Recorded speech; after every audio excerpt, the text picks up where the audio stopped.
यह हमारी समय यात्रा की रहस्यमय सीरीज का दूसरा वीडियो है। अगर आपने हमारा पहला वीडियो अभी तक नहीं देखा है तो ऊपर कार्ड्स में दिए गए वीडियोस में जाकर देख सकते हैं। आज हम जिस समय यात्रा की कहानी से आपको रूबरू करवाने जा रहे हैं वो केवल कहानी भर ही नहीं है, बल्कि उन रहस्यमय पलों को महसूस करने वाले जीते जागते सबूत हैं सर वेक्टर गोडार्ड।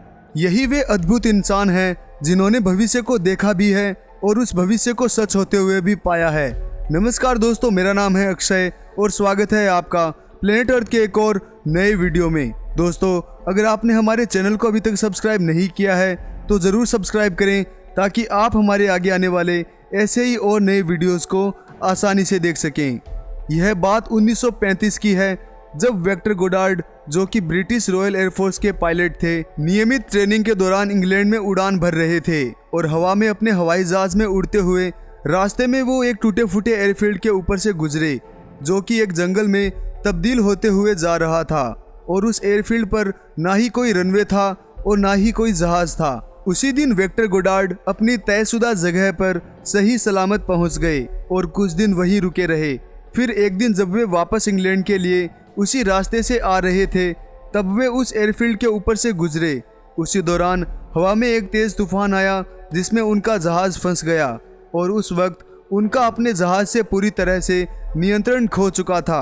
अंत में जब वे उस तूफान से बाहर निकले तब जो हुआ वो शायद समय यात्रा का ही एक उदाहरण था। जब उन्होंने नीचे देखा तब वे हैरान रह गए क्योंकि जो एयरफील्ड उन्होंने टूटा फूटा हुआ देखा था अब वह बिल्कुल बदल गया था।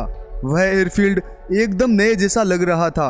वहाँ पर कुछ प्लेन्स खड़े थे जिनका रंग पीला था और कुछ मैकेनिक्स भी थे जिन्होंने नीले रंग की ड्रेस पहन रखी थी। और तो और उस एयरफील्ड पर कुछ प्लेन्स ऐसे भी खड़े थे जिनको वेक्टर गोडार्ड ने पहली बार ही देखा था। उस माहौल को देखकर वेक्टर गोडार्ड सोचने पर मजबूर हो गए क्योंकि 1935 के दौरान प्लेन सिल्वर रंग के हुआ करते थे और रॉयल एयरफोर्स के कपड़े भी भूरे रंग के होते थे। वेक्टर गोडार्ड को उस वक्त यह समझ नहीं आ रहा था कि आखिरकार ये सब हो क्या रहा है।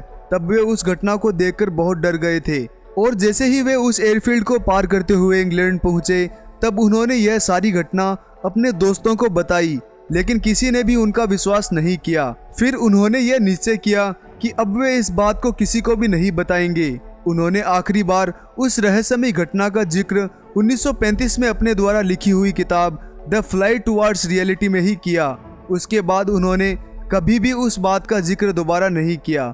फिर बाद में जो हुआ उससे पूरी दुनिया को यह पता चला कि उन्होंने सच में समय की यात्रा कर आने वाले भविष्य को पहले ही देख लिया था। उनकी किताब लिखे जाने के ठीक 4 साल बाद ब्रिटिश रॉयल एयरफोर्स की ड्रेस का रंग बदलकर नीला रंग कर दिया गया और प्लेन्स भी पीले रंग के कर दिए गए।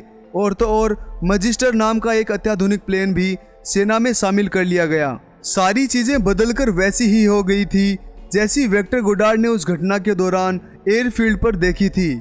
बाद में वैज्ञानिकों ने भी इस बात को स्वीकार कर ही लिया कि सच में वेक्टर गोडार्ड ने उस घटना की वजह से समय की यात्रा कर ली थी। हो ना हो, इससे यह मालूम होता है कि समय यात्रा जरूर संभव हो सकती है।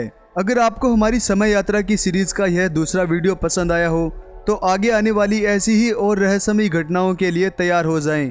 दोस्तों, अगर आपको हमारा यह वीडियो अच्छा लगा हो तो लाइक, शेयर और कमेंट ज़रूर करें। साथ ही हमारी समय यात्रा की सीरीज़ के तीसरे वीडियो को देखने के लिए हमारे चैनल को सब्सक्राइब करना भी ना भूलें। साथ ही आपको जिस प्रकार की भी वीडियो चाहिए उनके बारे में आप हमें कमेंट बॉक्स में बता सकते हैं। लौटेंगे जल्द ही नए और अद्भुत वीडियोज़ के साथ। धन्यवाद।